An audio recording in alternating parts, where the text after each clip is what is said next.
kagad yung pinakamalinaw yung makinig. Isang ganun po ang tao. So, as we pray, sabi nga kanina, when you pray, don't be just like those hypocrites. Welcome to brother, to our Christian, Filipino Christian Fellowship. Our topic for tonight is hallowed be thy name. Hallowed be your name. Amen. Sino po yung nakakaalala yung sermon ni Pastor last week? Ano po yung una po? What is the first point? Our. How's that? Our.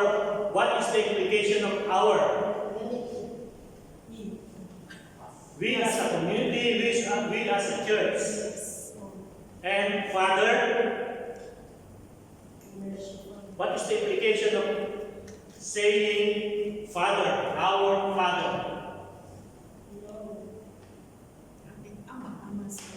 We are addressing our prayer to our Father, meaning He is higher than us.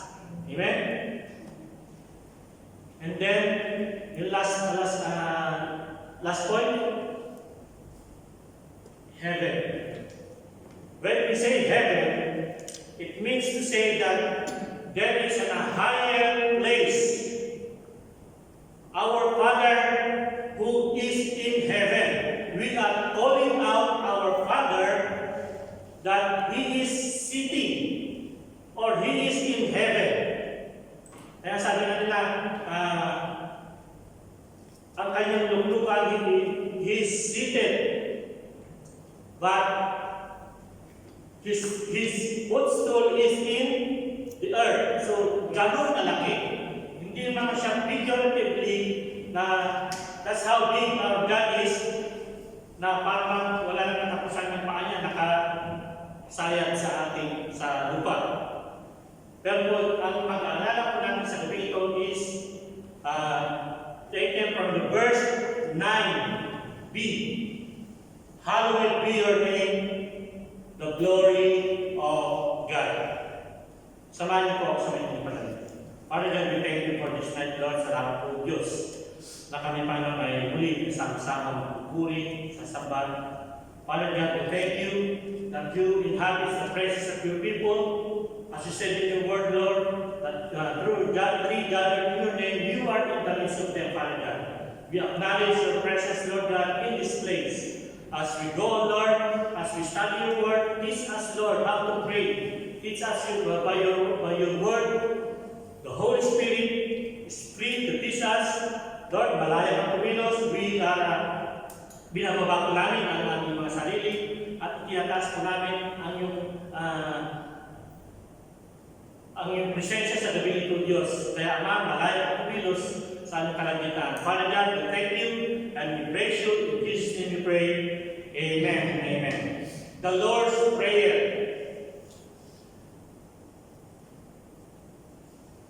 When we utter the word, hallowed be your name.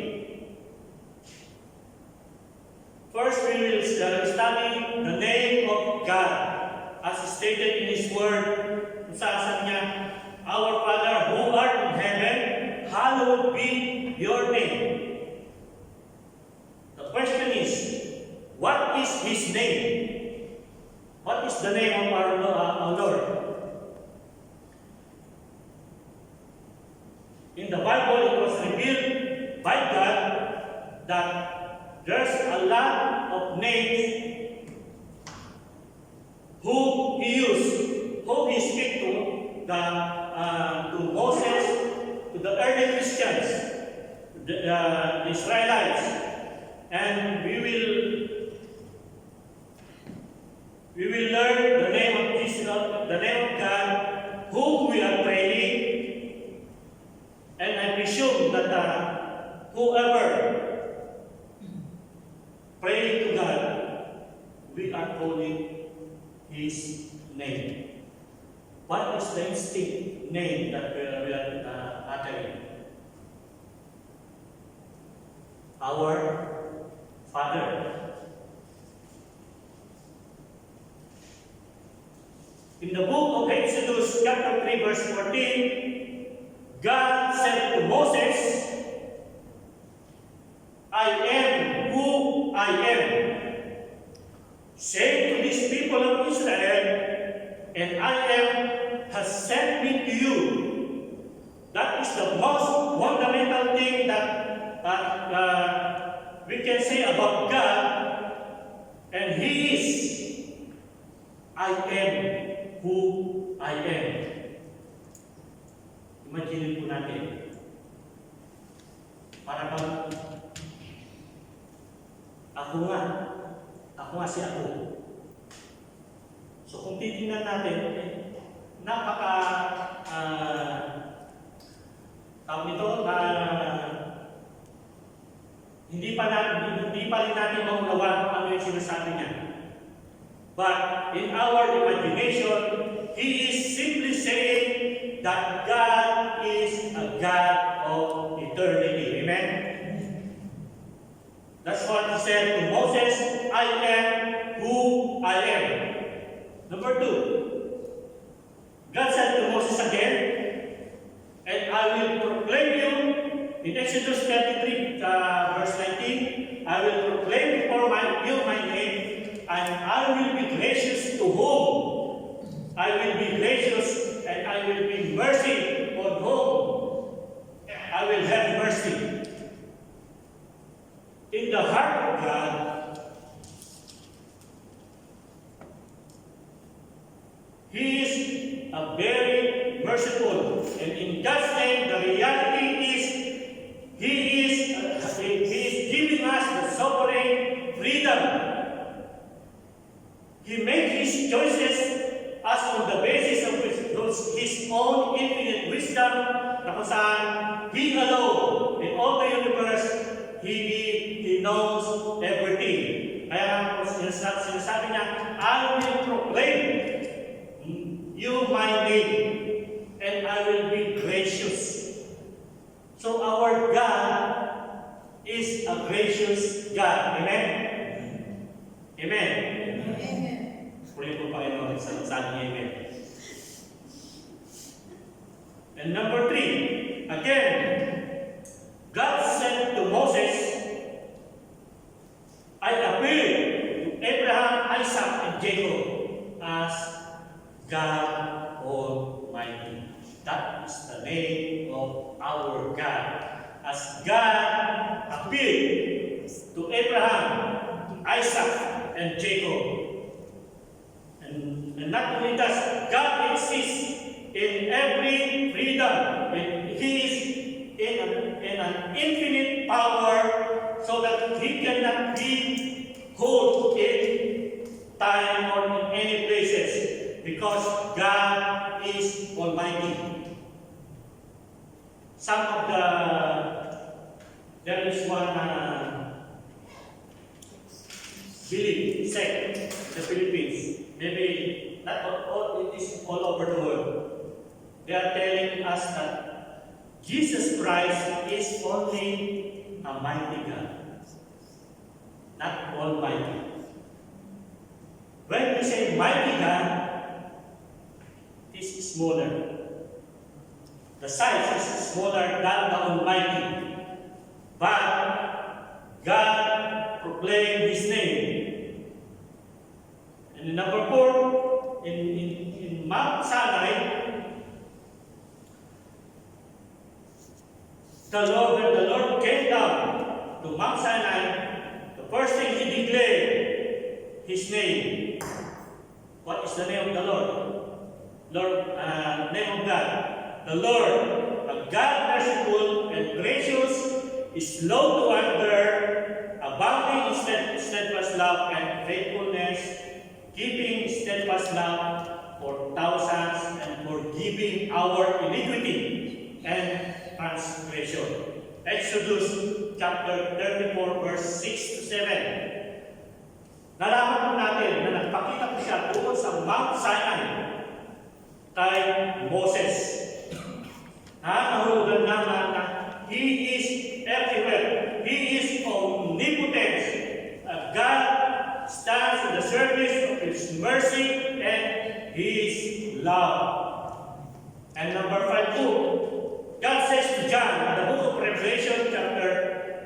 31 verse 6. It is God. I am the Alpha and Omega, meaning the beginning and the end. Yan po yung pangalan. That is the name of our God.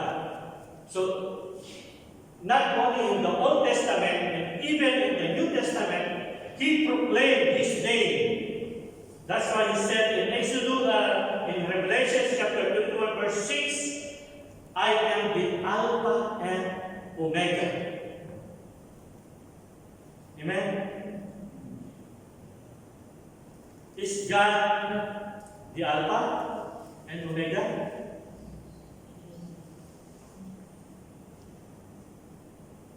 And number 6, in the book of Isaiah,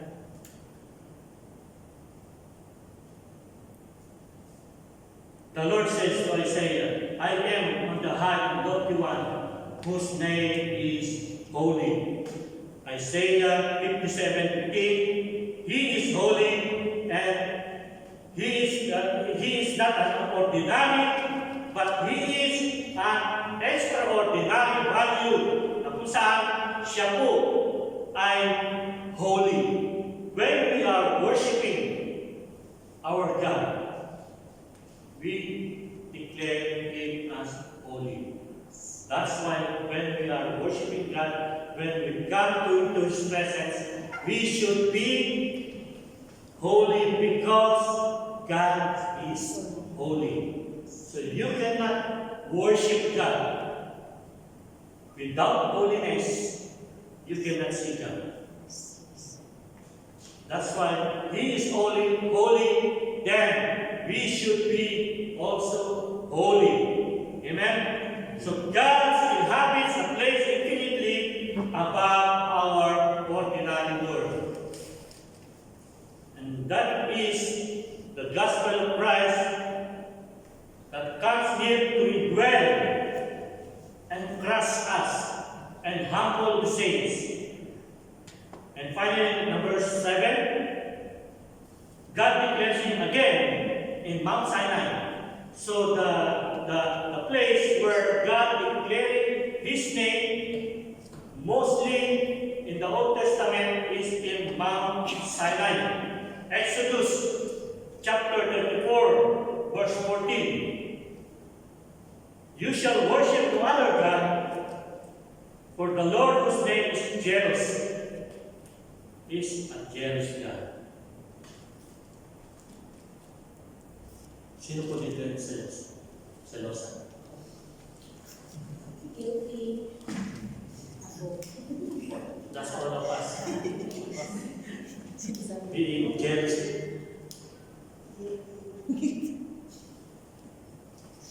In the book of Exodus, God is telling to Moses that He is a jealous God. That's why we should not create other God rather than He. He is the one and only God.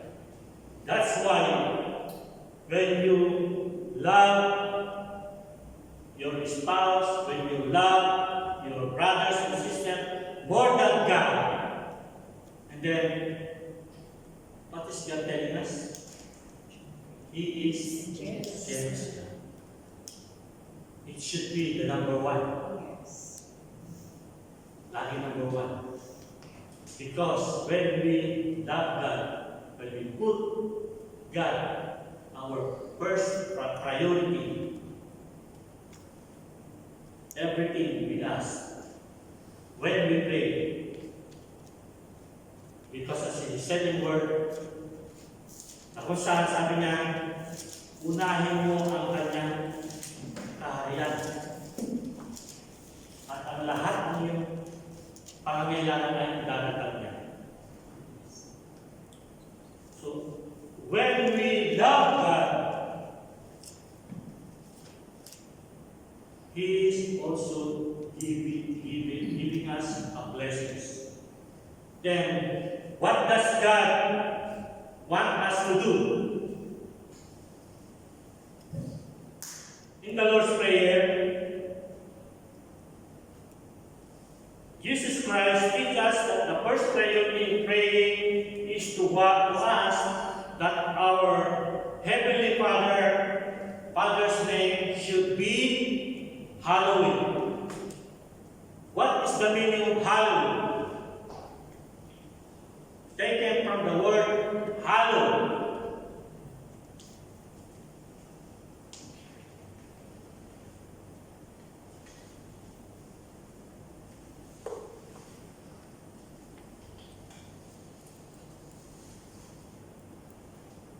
So,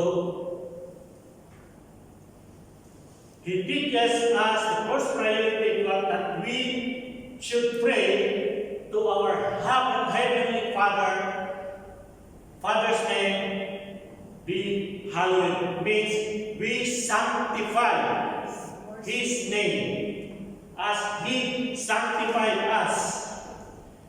In the book of Matthew chapter 9 verse 38, Jesus tells us to pray to the Lord of the harvest that He would send out laborers into His own harvest.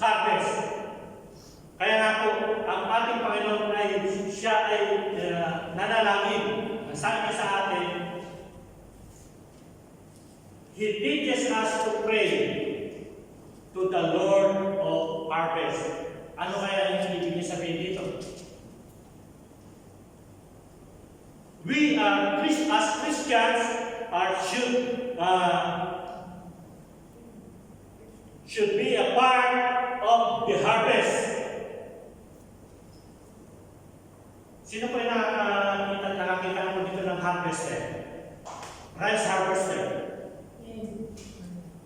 Lagi pong nakikita sa Facebook kung saan nagpapap. So, napakaganda yung dati, nung wala pang mga machineries, pagka nag-harvest ka ng palay, ang dala-dala mo ay isang karit, one piece na labas ng daliri, nakasukpit din sa likod. So magagapas ka. Ani. Yung iba nga, meron pa yung ginagawa. Sabay lang. Yung dulo lang. So those are the harvester. Before, wala pang machinery. So tinatawag nila mga tao para makasama sa pag-harvest ng rice. So ganun po. So dito po, pinapakita lamang ng ating Panginoon Hesus na marami ang dapat anihin. Hindi po pala. We should be a harvester of souls. Those souls. Yung po mga nawawala kaluluwa. Amen? So ito po yung sinasabi ng ating Panginoon Hesus. Dalawang bagay lamang po na gusto niyang ibahagi sa akin. Na kung saan ay bigyan natin yung priority. Na kung saan mayroon tayong gagawin. Not only just sitting, not only just hearing the Word of God, not only just studying the Word of God, not only just attending praise and worship, but we must be a part of harvester. Amen? So we should be a harvester. Kaya po, balikan ko po yung tanong kanina. What does it mean, hallow His name? What does it mean? The word hallow is a Greek word meaning that we have to sanctify. Meaning, we should treat God as holy. And the Greek word stands behind, in the English word, Jesus tells us to pray, let your name be sanctified, And sanctified means that we should make or treat us holy. When God sanctified us, it means He made us holy. So when God sanctified us, He made us holy. But when we sanctify God, it means we treat Him as holy. We treat Him as holy. In the scriptures, it says here that treating God as a holy is found in the book of Numbers, chapter 20, verse 12.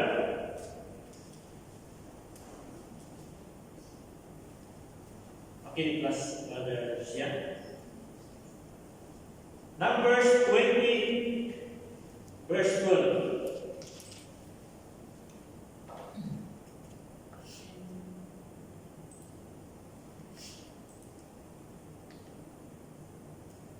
Number 12. Verse 12.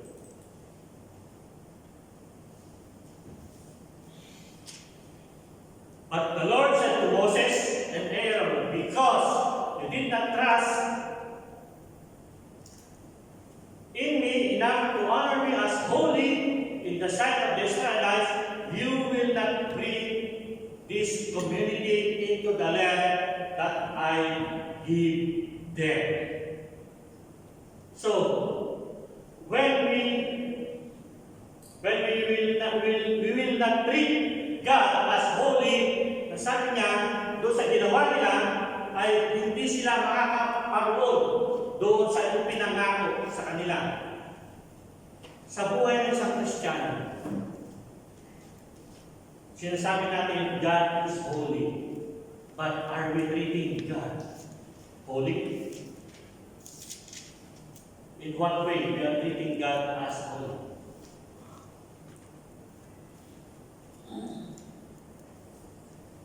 When we are doing the praise and worship, are we treating God as holy, or we just treat Him as an ordinary, just like us?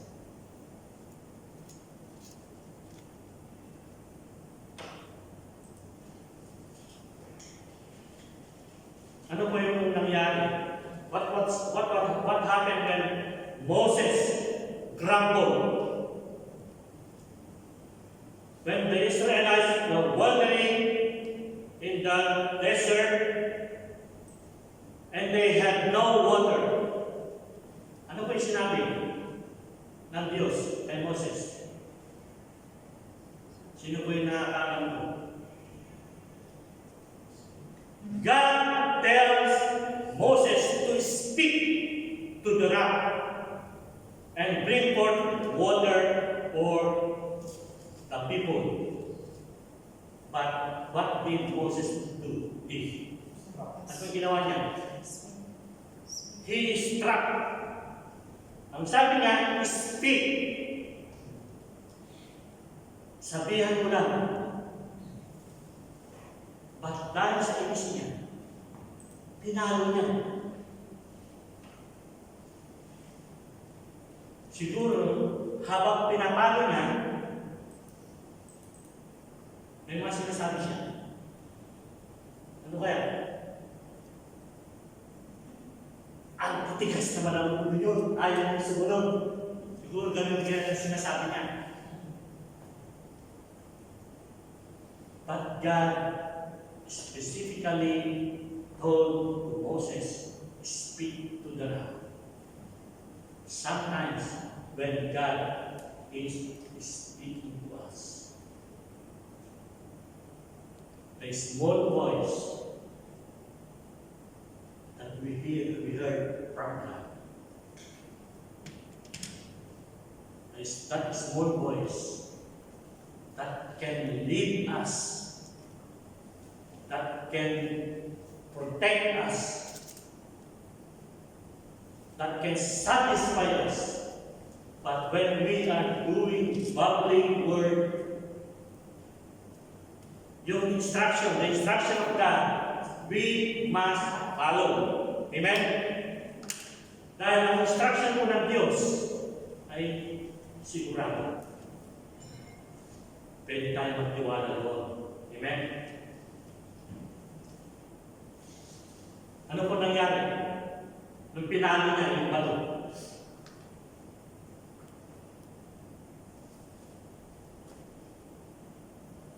Yung sinabi ng Diyos sa kanya kay Moses.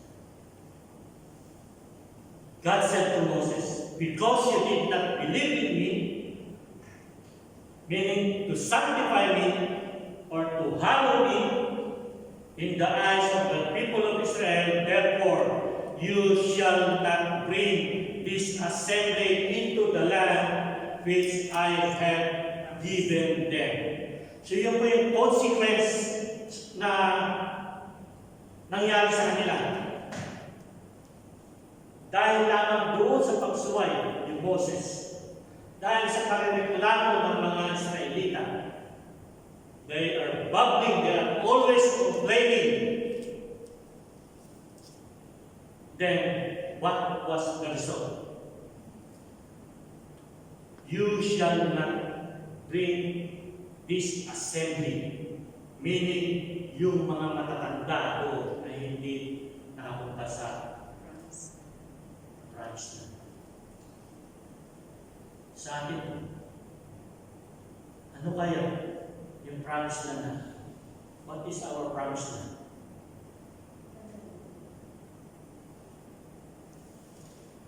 Are we obeying God? Are we hallowing His name? Are we sanctifying Him? But if we do the other way, what will happen to us? Ano po yung mangyayari sa atin?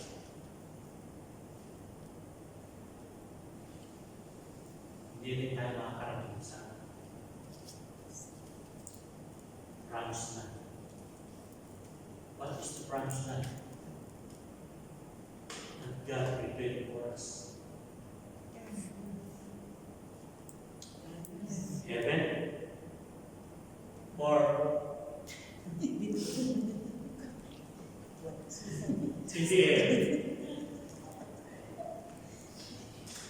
So dalawa lang po pupuntahan tayo. It's either heaven or hell. Amen? In the book of Isaiah, chapter 8, verse 12 and 13,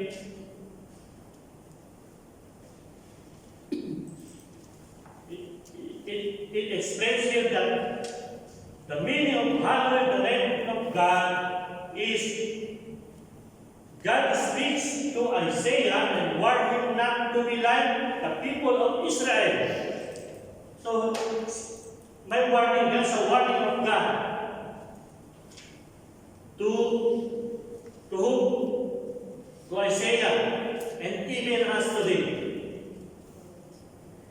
God has warnings. Amen? Kaya po, takot tayo na mawalan ng trabaho. Takot tayo na mawalan ng pera. We fear that people we love will die. But when you are hallowing God, the name of God, kaya niyang palitan. Kung ang pagpapahayag ng salita ng Diyos ay kapalit ng iyong trabaho, susunod ka kaya? Are we still honoring God when we lose our job? Are we still praising God when we lose our money, our savings? Means practically that God is commanding us to stand for Him in a hostile situation, and to those who oppose His will,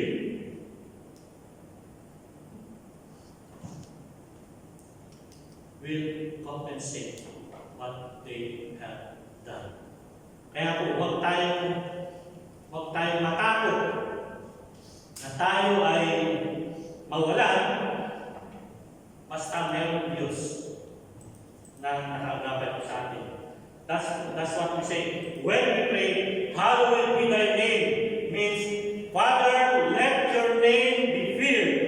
Or Father, those people that we should be exalting the name of our Lord Jesus Christ.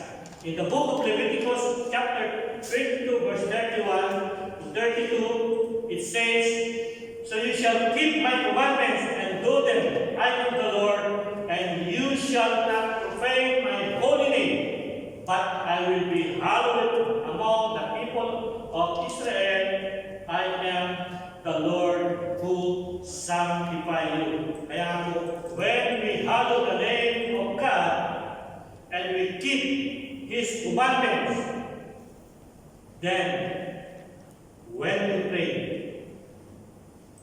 God will answer our prayer. Amen. Yan lang po ang susi. Kaya nga po, yung pinag-aaralan natin, na the Lord's Prayer, most of us memorize that kind of prayer, but do we understand that kind of prayer? Or are we just the same as those hypocrites na sinabi ko sa Biblia na gano'n silang manalangin? A repetitious prayer na kailangan pang ipakita, sabi nga, kailangan ipangalandakan na sila ay nananalangin.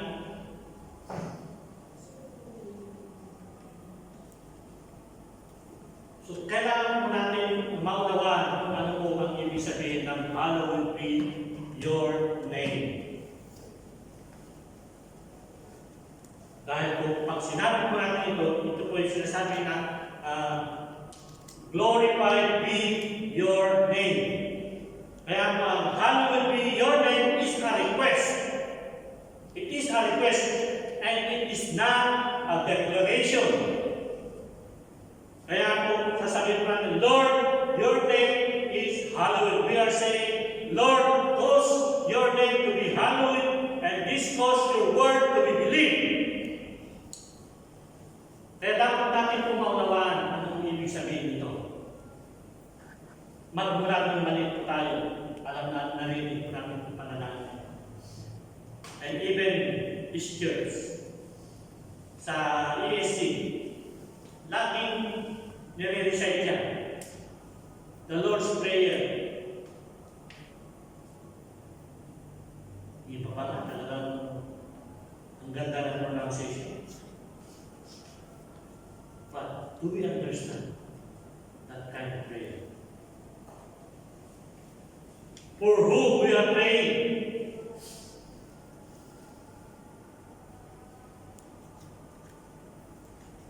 That is a big question.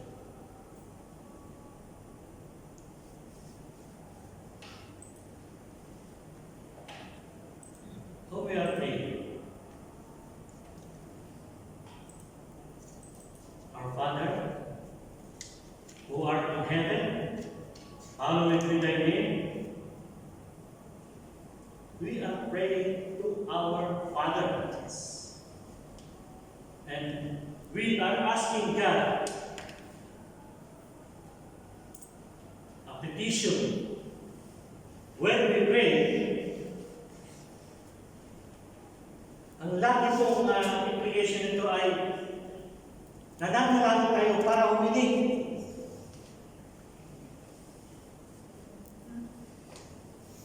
Sasabihin natin, Panginoon, ilayo mo naman ako sa kapahamakan. We are always asking. Hindi po masama na humingi. But, sabi ni Pastor sa last sermon niya, wala po ako, kayo po yung nandito, sino po yung nakakaalala, sabi niya, when we pray, sino po yung inuuna natin? Others. Sarili na. Sarili na. Ourselves. Ourselves. Kasi instinct po ng tao. Ng tao lagi pakali. Hindi ako na. But we should be praying ourselves and to the unreached people. Ibig sabihin nun,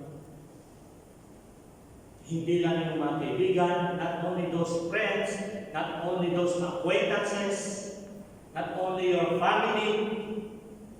When you are praying your family, set pa rin. But yung hindi mo kaano-ano, to those people who are unbelievers, are we praying for them? Hello? Are we praying for them? Amen. Pinag-pray ba natin yung mga upuan Amen. na makuha? Ano kung ba natin? So we should be praying to the unreached people of the earth. Kaya nga po, in the book of Matthew chapter 6, verse 33, sinabi ko po kanina dito, Jesus commands us to seek the kingdom of God first rather than seeking our food and clothing. In other words, we seek to let God be the ruler and king in our lives. His kingdom is a present reality na kung saan siya po ang naghahari. So, when we pray, our Father, let your kingdom come. Mahapyawan ko po yung praise na yun. Though ang pinag-usapan po natin is, hallowed be your name. Kasi nga po, to whom we are praying ourselves, and we are praying also to the unreached people na kung saan it is a personal dimension na kung saan Jesus commanded us to seek first His kingdom. Then, kapag siya po ito na natin, ano pong mangyayari? All these things shall be added unto you.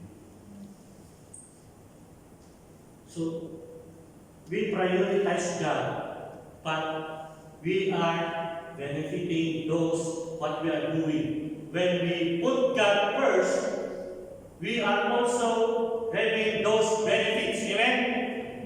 Dahil ito po ang gusto ng Diyos sa atin. In Matthew 6, chapter 23, na kung saan sabi niya, unahin natin siya sa lahat ng bagay. And all these things shall be added unto you. And then, nga po yung kanina, about those who are unreached people, yung mga unbelievers, those souls, ito po yung kailangan nating maabot. We should be praying for them. In the book of Luke chapter 22 verse 18, sabi niya dito, from now on, I shall not drink of the fruit of the vine until the kingdom of God comes. Ibig sabihin po, ang kaharian ng Diyos, it is an spiritual experience na kung saan futuristic siya, future historical event na mangyayari lamang kapag inuuna natin siya. Pinapanalangin po natin yung mga katrabaho natin, yung mga nakasalamuhan natin. That's why when we are doing the corporate prayer, we are not just praying ourselves, but praying for the others. Amen? Yun po yung kahalagahan ng corporate prayer. So it is a vital part of a Christian na dapat tayo ay manalangin. Amen?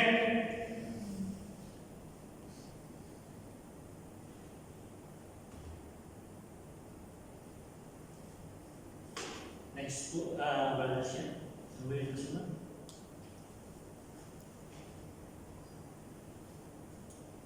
Make God the top priority and your top priority. Amen? He should be the top priority because He is the top priority. It should be your top priority. Doon nagtatrabaho tayo dito. Pero in the sense na we are praying to God, then we should be giving the top priority in our lives, praising, to pray, to follow Him, to hallow His name. Amen? Dito po ako tatapos.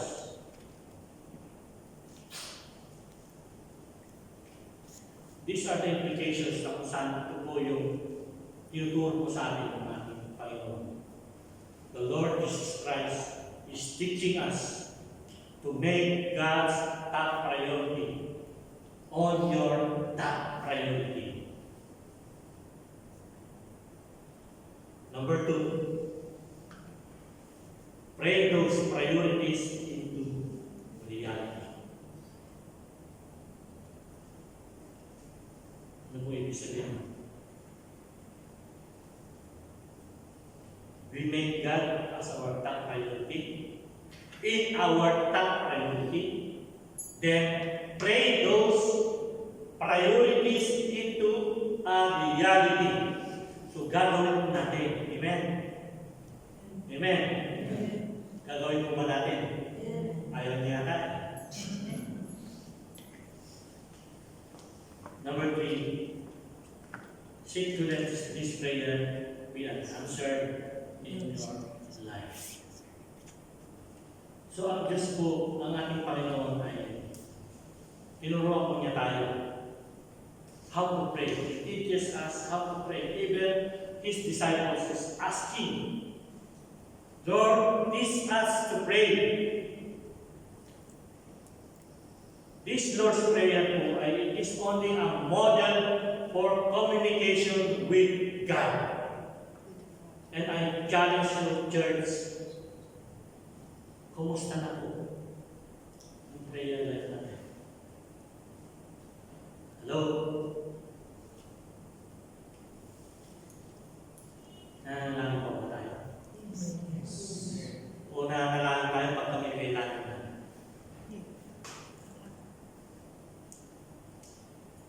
The Lord's Prayer is a model for communication with God. Hindi naman nangunguhulog at ito yung memorize natin, ito lang yung gagawin natin ng prayer. We have our own prayer. Ito lang po yung model na pattern na gagawin ito natin. Dapat po nawa natin kung ano ibig sabihin na the Lord's Prayer. Lastly, I encourage everyone to pray. Amen. Amen. Keep praying. Pag-pray natin yung mga bakating. Pag-pray natin na madatang niya tayo ng bago. Kaya, hallowed be your name. When we sanctify God, He made us holy. Amen. Amen.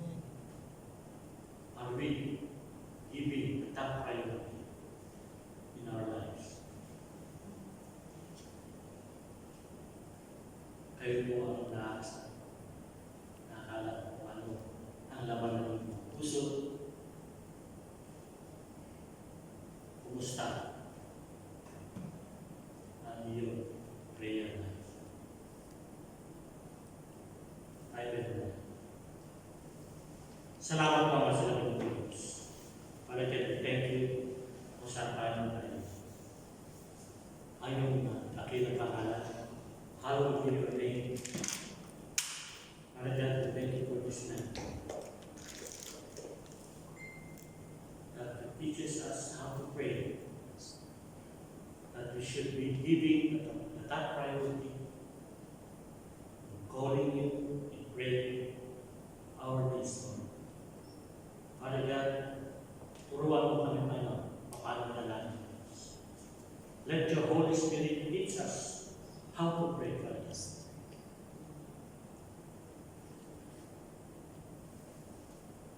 Lord,